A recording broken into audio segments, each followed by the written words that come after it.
এই জন্য আল্লাহ রাসূল সাল্লাল্লাহু আলাইহি ওয়াসাল্লাম আল্লাহর কাছে দোয়া করতেন, আল্লাহুম্মা আহিনি মিসকিনা ওয়া আমিতনি মিসকিনা ওয়াহশুরনি ফি যুমারাতিল মাসাকিন। আল্লাহ যতদিন হায়াত দিয়েছেন গরিব অবস্থায় বাঁচিয়ে রাখুন। আসসালামু আলাইকুম ওয়া রাহমাতুল্লাহি ওয়া বারাকাতুহু।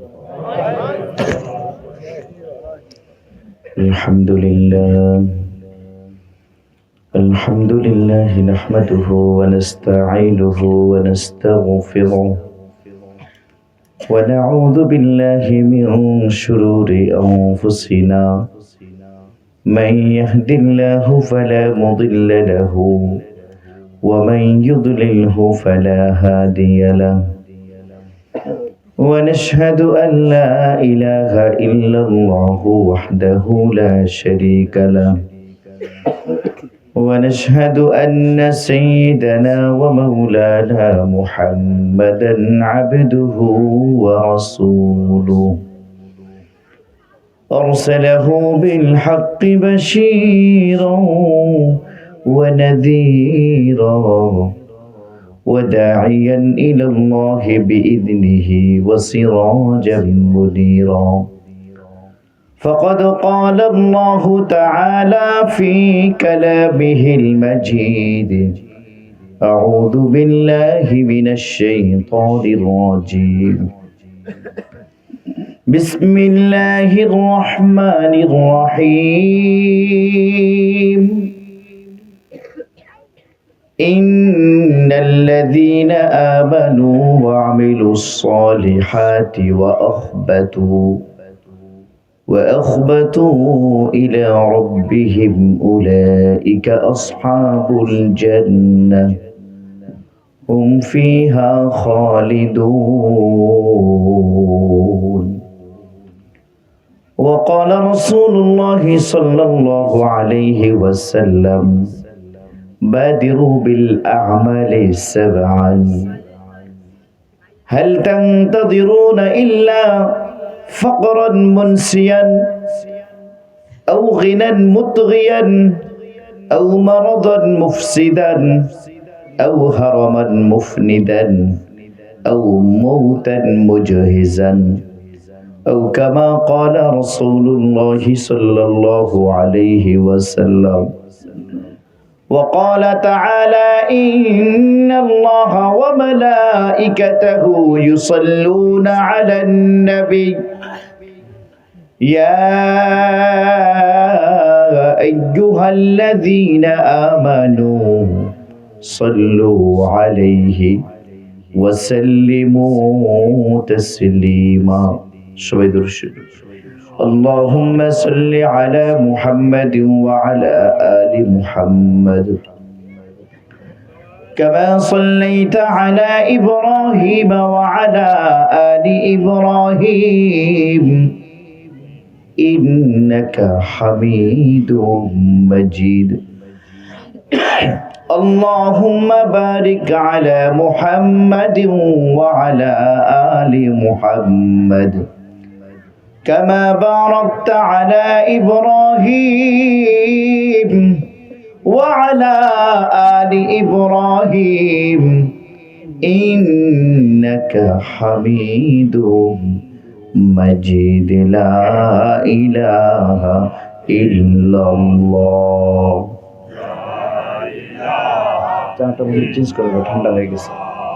لا إله إلا الله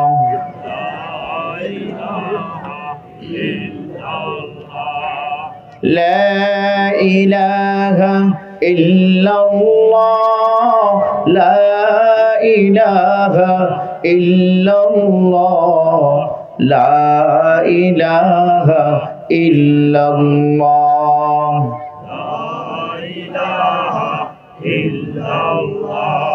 لا إله إلا الله محمد رسول الله আলহামদুলিল্লাহ, মরহুম মনসুর আলীর রুহের মাগফিরাত কামনায় ওয়াজ মাহফিলের সম্মানিত সভাপতি, অত্র এলাকার মাটি ও মানুষের একান্ত আপনজন, জনদরদী নেতা, আপনাদের মহাব্বতের চেয়ারম্যান আলহাজ জনাব মোহাম্মদ আব্দুল বাতিন সরকার, আল্লাহ তাআলা তার হায়াতে বরকত দিন, সবাই বলে আমিন। আমার পূর্বে আলোচনা করেছেন আমার ছেলের ছোট ভাই তরুণ ওয়াইজ হযরত মাওলানা মুফতি আব্দুর রহিম হাফিজাহুল্লাহ তাআলা, এবং মাহফিল পরিচালনায় আছেন আমার অত্যন্ত মহাব্বতের হাফেজ মোহাম্মদ রাশিদুল ইসলাম রাশেদ সহ অন্যান্য তরুণ আলোচক বৃন্দ এবং স্বপ্নজয় সাংস্কৃতিক ফোরামের শিল্পীবৃন্দ, আমার সামনে অবস্থানরত দিনদার ইসলাম প্রিয় মুসলমান ভাইয়েরা, পর্দার অন্তরালের পর্দানিশীন মা ও বোনেরা, শুরুতে আল্লাহ রাব্বুল আলামিনের দরবারে শুকরিয়া জ্ঞাপন করছি যে মহান রব্বুল আলামিন আমাকে আপনাকে আজকের এই মুহূর্তে জলসায় আসার এবং বসার তৌফিক দান করেছে। সবাই দিল থেকে জোরে সোরে বলি আলহামদুলিল্লাহ, আরো জোরে বলি আলহামদুলিল্লাহ। ভাইরা আমার, এই যে আলহামদুলিল্লাহ বললাম, এটার দ্বারাই আমার আপনার যে কি পরিমাণ লাভ হলো দুনিয়ার জমিনে এটা বুঝে আসবে না। দুনিয়ার জমিনে এই আলহামদুলিল্লাহর মর্ম আমরা অনেকেই বুঝি না, কিন্তু বাস্তবতা হচ্ছে এটা অত্যন্ত পাওয়ারফুল, এটম বোমার মতো।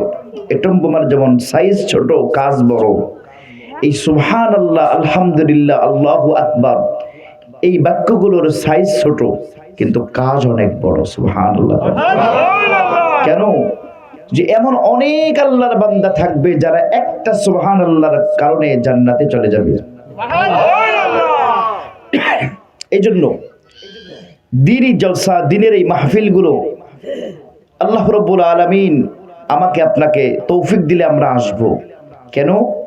এই মাহফিলগুলোতে আসলে আমাদের সব থেকে বেশি লাভ হয় যেটা, যে আমাদের আমল নামায় সুবহানাল্লাহর সওয়াব সংযোজিত হয়, আলহামদুলিল্লাহর সওয়াব লেখা হয়, আল্লাহু আকবারের সওয়াব আমাদের আমল নামায় লেখা হয়, যেটা এই মাহফিলগুলোতে না আসলে আমরা হয়তোবা এই সময়টা ঘুমিয়ে থাকতাম, অন্য কোনো কাজে ব্যস্ত থাকতাম, আমাদের জবান দ্বারা হয়তোবা সুবহানাল্লাহ, আলহামদুলিল্লাহ বের হইতো না। কথা বলেন ঠিক কিনা? ভাইরা আমার, আমরা যে সময় ওয়াজ মাহফিল করছি ঠিক এই সময়ে কুড়িগ্রামের বিভিন্ন আনাচে কানাচে গানের প্রস্তুতি চলছে, পিকনিকের নামে গানের প্রস্তুতি চলছে। আবার আজকে শুনলাম গভর্নমেন্ট স্কুলে র্যাগডের নামে সেখানে বিশাল বড় এক গানের কনসার্ট চলছে। নাউজুবিল্লাহ। ভাইরা আমার, কিছুদিন আগে পাকিস্তান থেকে গানের শিল্পীরা এসেছিল, তারা কোটি কোটি টাকার বিনিময়ে কিছু গান গেয়েছে। আচ্ছা, সবাই আমাকে একটা প্রশ্নের জবাব দেন তো, গান গাওয়া সওয়াবের কাজ না গুনাহের কাজ? আরো জোরে বলেন। ভাইরা আমার, দুঃখ লাগে, দুঃখ কোথায় রাখবো? স্বৈরাচারকে পতন করতে গিয়ে এদেশের ছাত্র জনতা জীবন দিয়েছে। আজকে ওই ছাত্র জনতার রুহের মাগফিরাতের জন্য গানের আয়োজন করা হচ্ছে। নাউজুবিল্লাহ। বিবেকের মধ্যে যদি কুকুরে পেশাব করে দেয় তাহলে কোন অবস্থা হয়? আপনি দেখবেন সেখানে লেখা আছে জুলাই আগস্টের শহীদ এবং তাদের পরিবারকে সহযোগিতার জন্য এই কনসার্টের আয়োজন।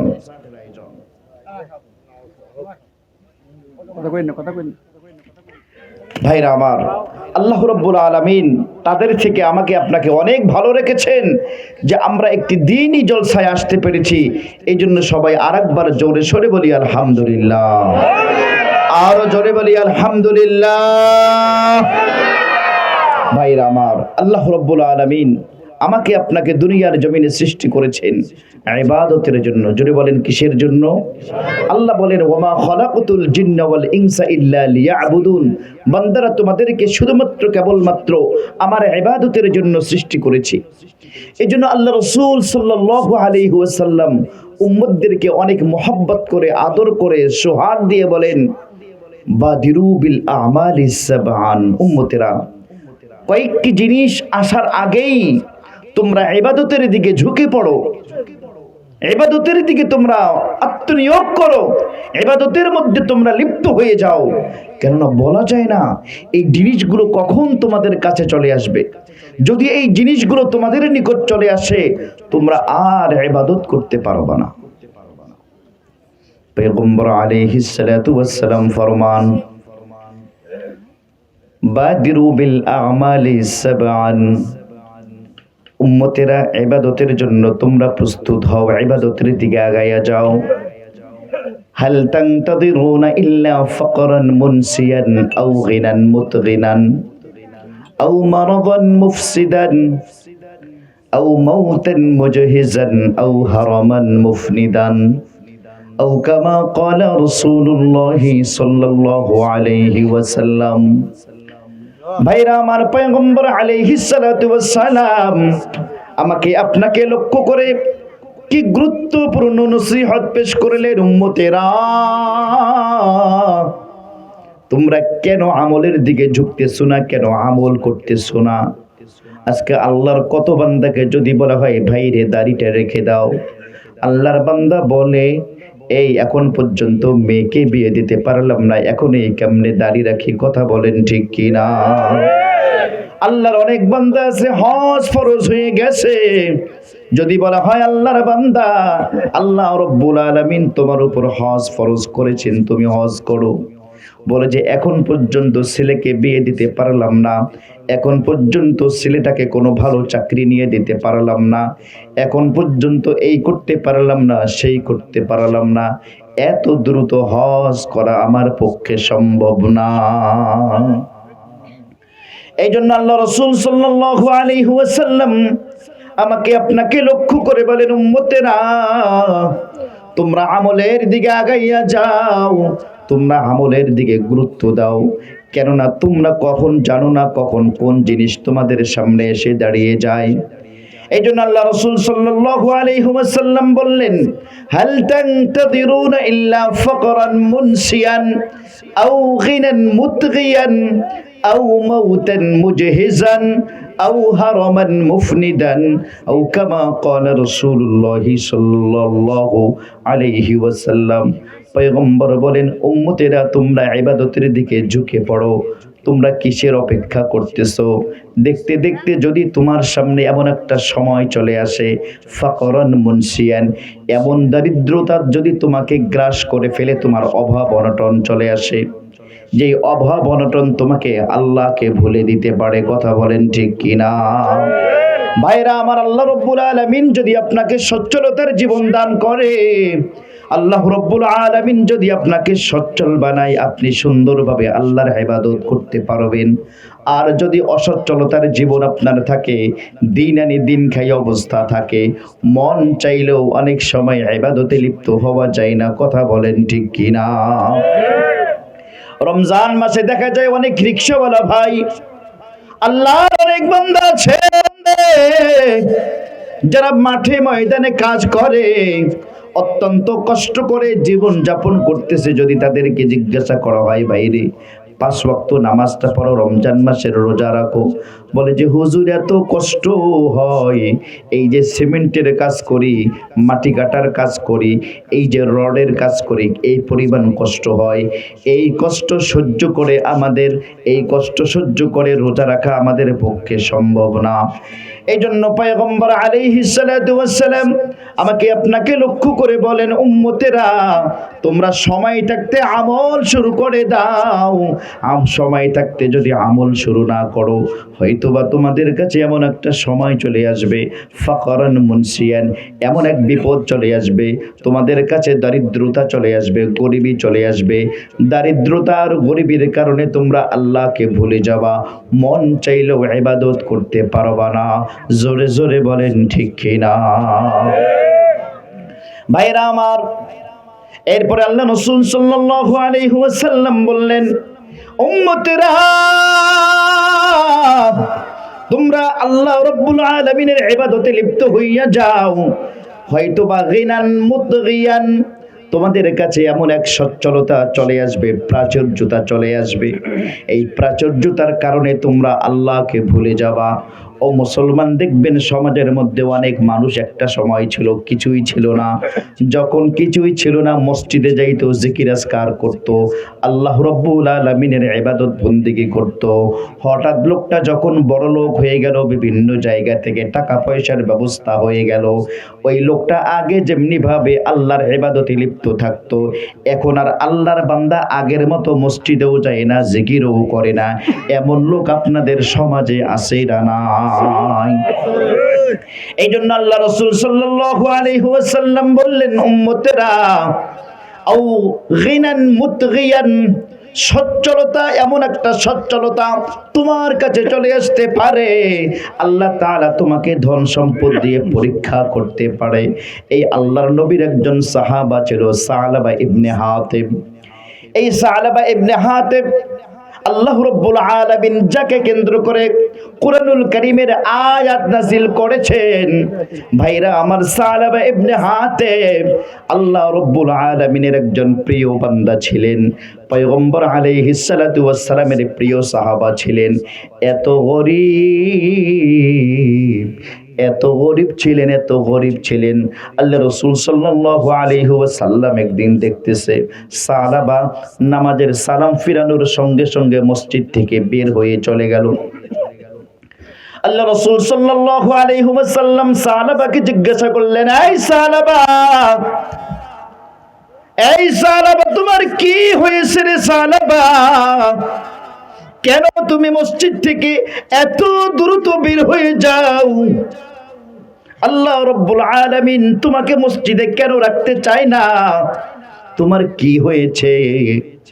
সাহাবা বলেন, ইয়া রাসূলুল্লাহ, ইয়া হাবিবাল্লাহ, দরিদ্রতার জীবন যাপন করি, একবেলা খাই আর একবেলা না খেয়ে থাকি, একদিন খাইলে আরেকদিন না খেয়ে থাকি, এত কষ্টের জীবন। ইয়া রাসূলুল্লাহ, ইয়া রাসূলুল্লাহ, আমার হাঁটুর দিকে একটাবার তাকিয়ে দেখুন।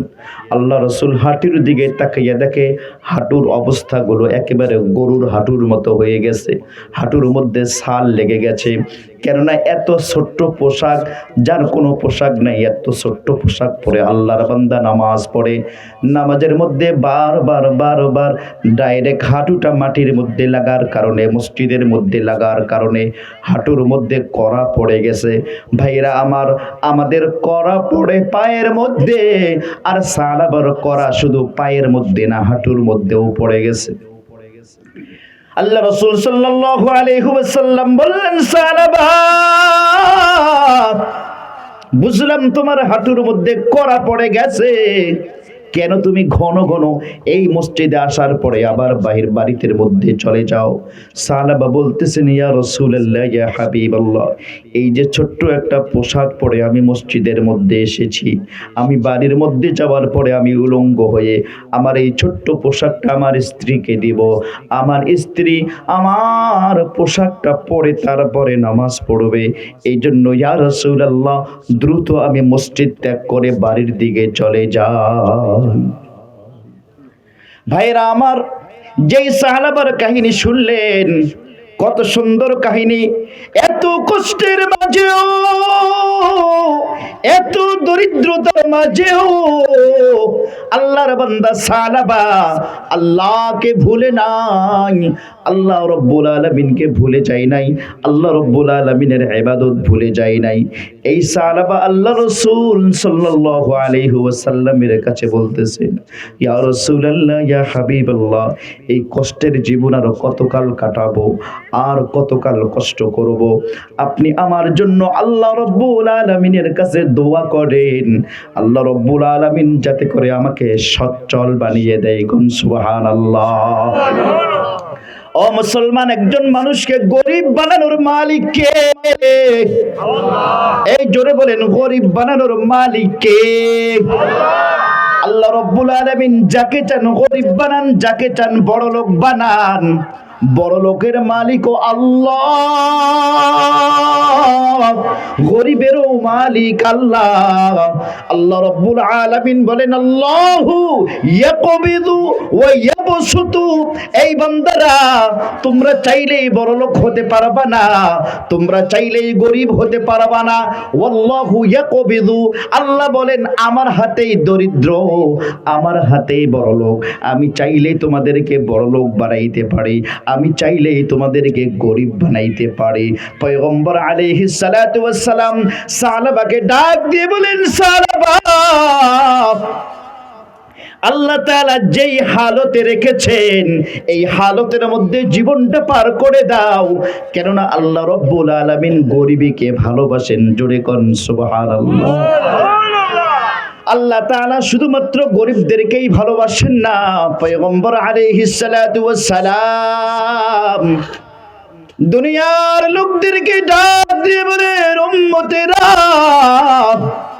কিয়ামতের দিন, কঠিন মুসিবতের দিন যদি তোমরা আমাকে তালাশ করো, আমাগো নবী কোথায়, নবী কোথায় গেল, নবী কোথায় গেল, এই উম্মতেরা তোমরা যদি আমাকে তালাশ করো, আমাকে বড় লোকদের মাঝে তালাশ না করে গরিব ভুখা নাঙ্গা না খেয়ে থাকে, এরকম ভুখা নাঙ্গা গরিবদের মাঝে আমি রাসূলকে তোমরা তালাশ করিও, দেখবে যে আমি রাসূল গরিবদের সঙ্গে বসে আছি। সুবহানাল্লাহ।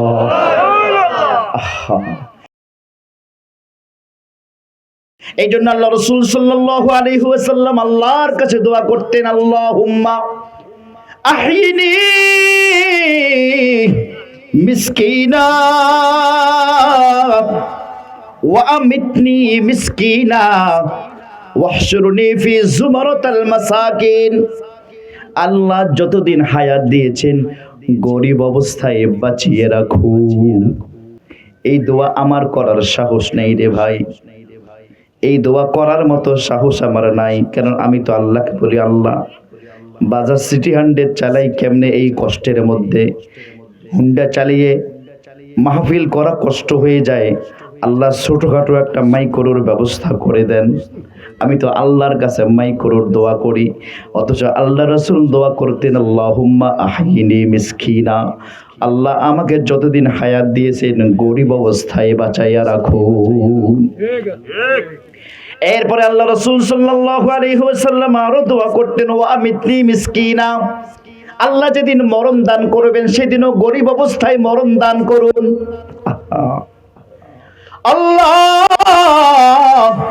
কিয়ামতের দিন, কঠিন মুসিবতের দিন, মওলাই করিম যেদিন আমাকে তুলবেন গরিবদের সঙ্গে আমাকেও তুলিয়েন, আমাকে মাওলা গরিবদের কাতারে রাখিয়ে। আল্লাহ রাসূল গরিবকে ভালোবাসতেন, এই জন্য সাহাবাকে বললেন, সাহাবারে বড় লোকের দোয়া করাইও না, তোমাকে বড় ভালোবাসি, তুমি আমার জবান দ্বারা যেটা বের হবে আল্লাহ কবুল করে নাই। সুবহানাল্লাহ। এই সাহাবা আমার জবান দ্বারা বড় লোকের দোয়া করাইও না, তুমি গরিব আছো গরিব থাকো, গরিবকে আল্লাহ বড় ভালোবাসে। আল্লাহ রাব্বুল আলামিন গরিবদেরকে এত ভালোবাসেন, পয়গম্বর আলাইহিস সালাতু ওয়াস সালাম গরিবদেরকে লক্ষ্য করে বলেন, তুবা লাকুম আইয়ুহাল গুরাবা, তুবা লাকুম আইয়ুহাল গুরাবা, এই গরিবরা তোমরা সুসংবাদ গ্রহণ করো, গরিবরা তোমরা সুসংবাদ গ্রহণ করো। জানো কিসের সুসংবাদ? বড় লোকদের 500 বছর আগেই তোমরা জান্নাতের মধ্যে চলে যাওয়া। ভাইরা আমার, সালাবা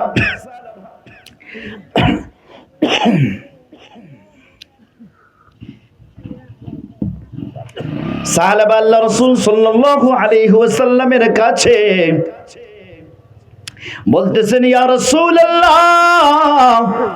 ইয়া হাবিবাল্লাহ, আমার জন্য একটু দোয়া করুন, আল্লাহ যেন আমাকে একটু সচ্ছলতার জীবন দান করে, আল্লাহ যেন আমাকে একটু বড় লোক বানায় দেয়, একটু সচ্ছলতার দোয়া করুন। আল্লাহ রব্বুল আলামিন সচ্ছলতার দোয়া করবেন। আল্লাহ রব্বুল আলামিনের কাছে পয়গম্বর আলাইহিস সালাতু ওয়াস সালাম সচ্ছলতার দোয়া করবেন। তার পূর্ব মুহূর্তে সাহাবা বলতেছে, ইয়া রাসূলুল্লাহ, আল্লাহ যদি আমাকে সচ্ছল বানায়, খোদার কসম করে বলছি আমি একাই বড় লোক থাকবো না, আমি গরিবদেরকে দান খয়রাত করব, ইসলামের উপকারে আমার ধন সম্পদ ব্যয় করব। এবং ইয়া রাসূলুল্লাহ, ইয়া হাবিবাল্লাহ, যারা আমার কাছে হাত পাতবে তাদেরকে খালি হাতে ফেরত দেব না।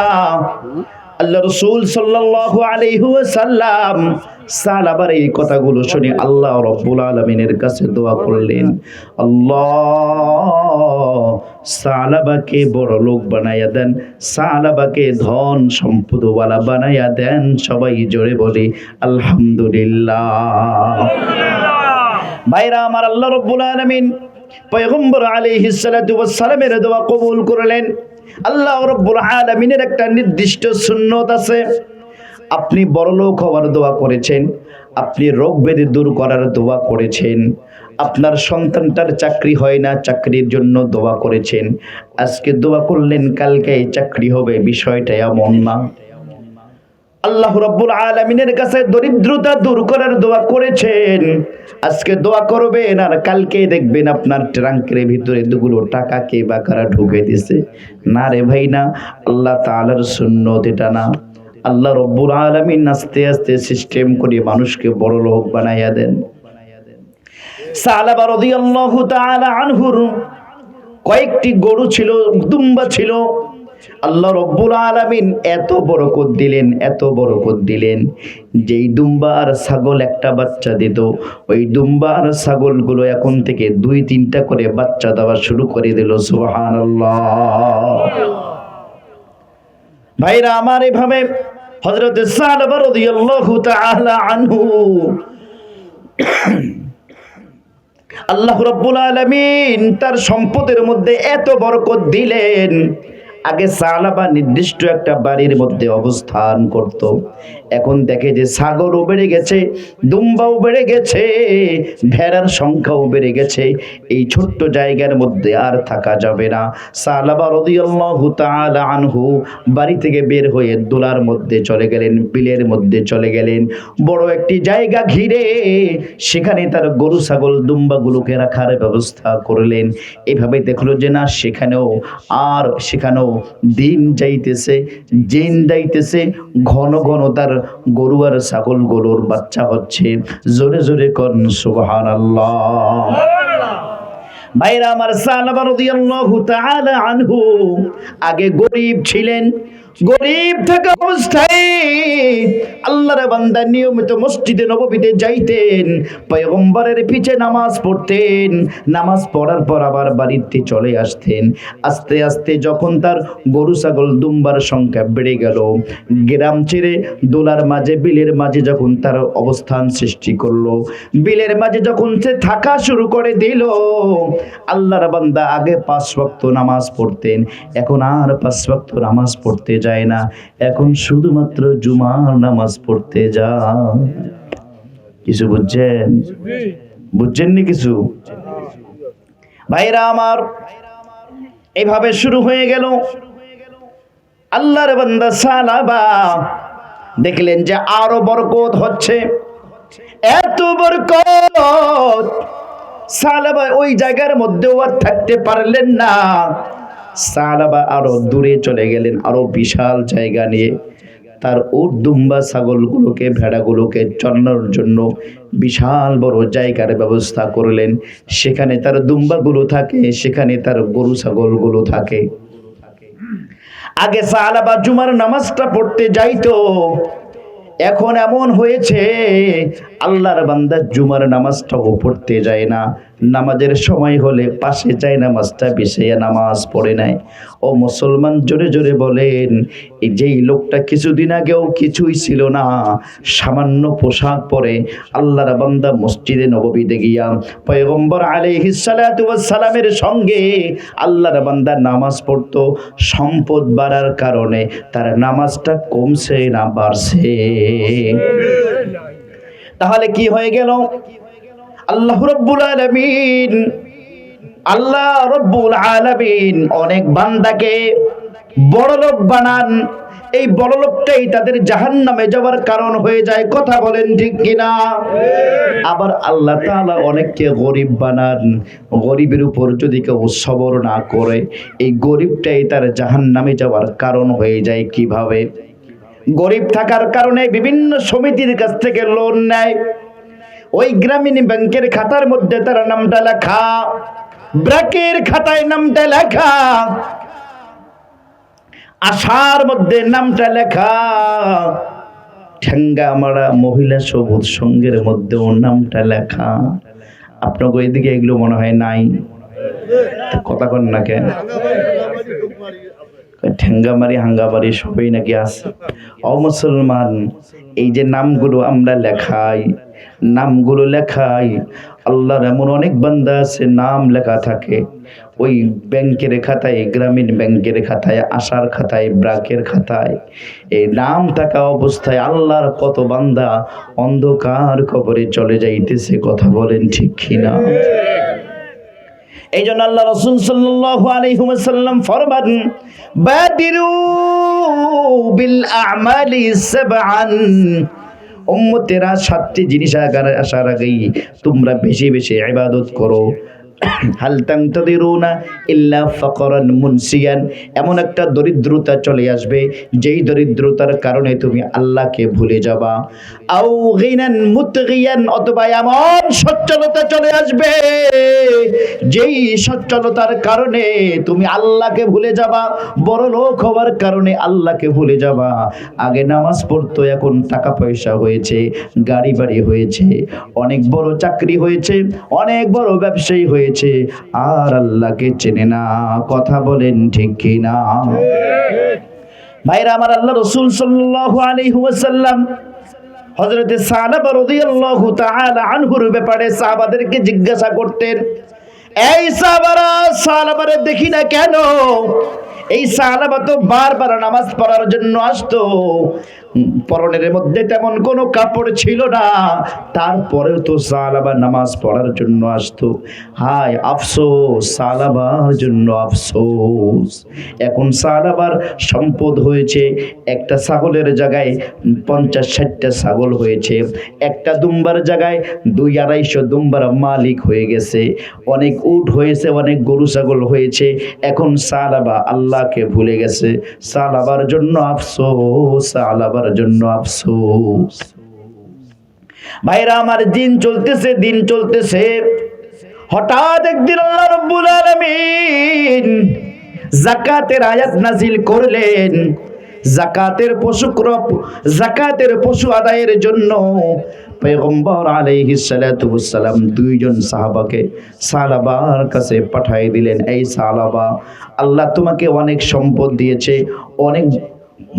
অনেক পশু দিয়েছে, ছাগল দিয়েছে, ভেড়া দিয়েছে, দুম্বা দিয়েছে, এগুলোর একটা নির্দিষ্ট সংখ্যা তোমাকে আল্লাহ রাসূল সাল্লাল্লাহু আলাইহি ওয়াসাল্লাম যাকাত আকারে দিতে বলেছেন।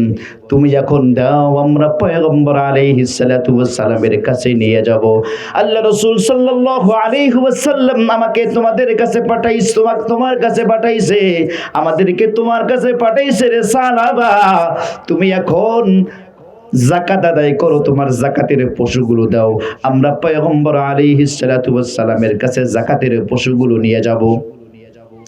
সাহাবা রাদিয়াল্লাহু আনহু, সাহাবা বলতেছেন, আমার পশু এত কষ্ট করে লালন পালন করলাম, যেই পশুগুলোর জন্য ঘর ছাড়লাম, যেই পশুগুলোর জন্য নামাজটাও ঠিক মতো মসজিদে গিয়ে পড়তে পারি না, এই পশু আমি কেমনে দান করি?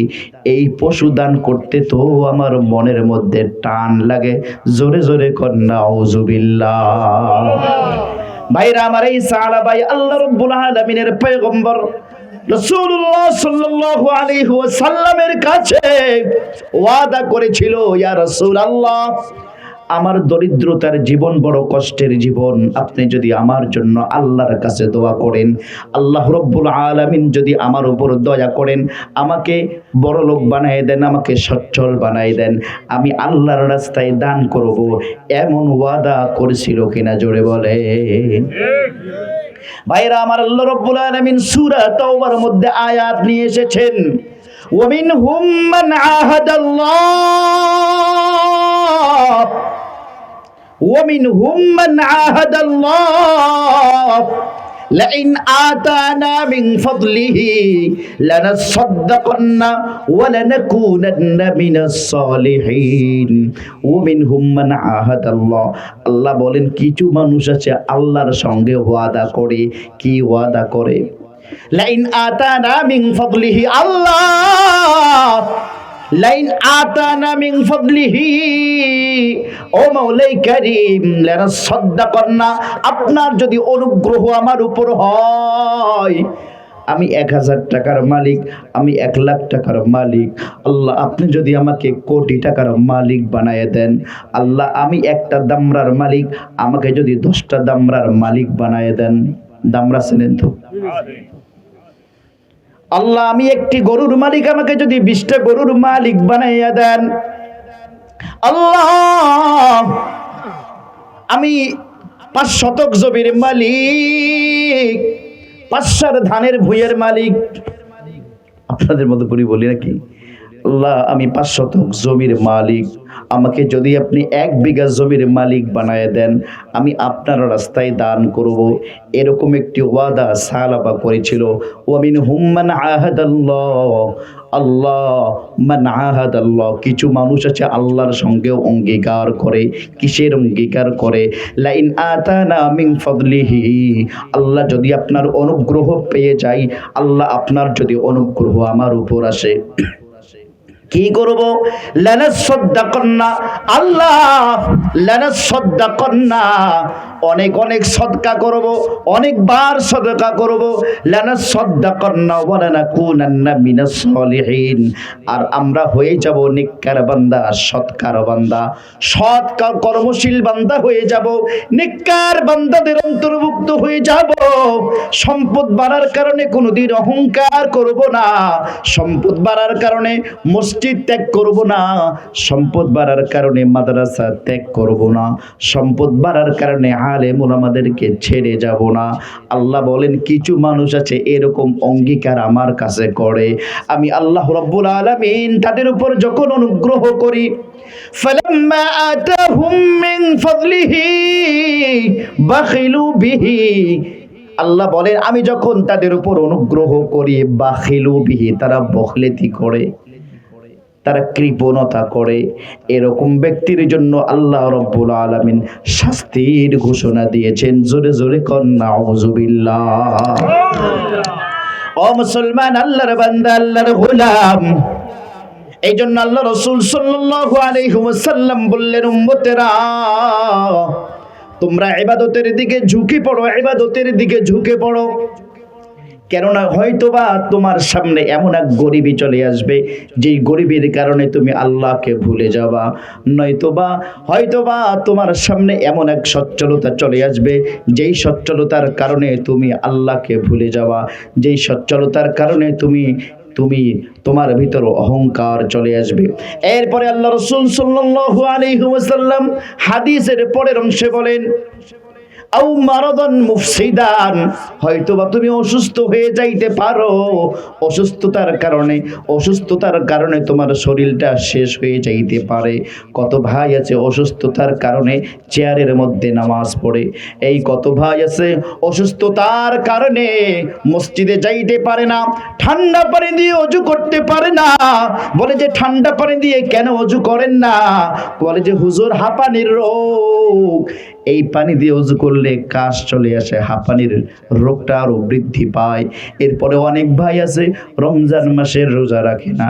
ভাইরে কেন রোজা রাখেন না? বলে যে এই রোগ সেই রোগ, ডায়াবেটিস, হাবিজাবি, বেশি দিন রোজা রাখলে সুগার নীল হয়ে যায়।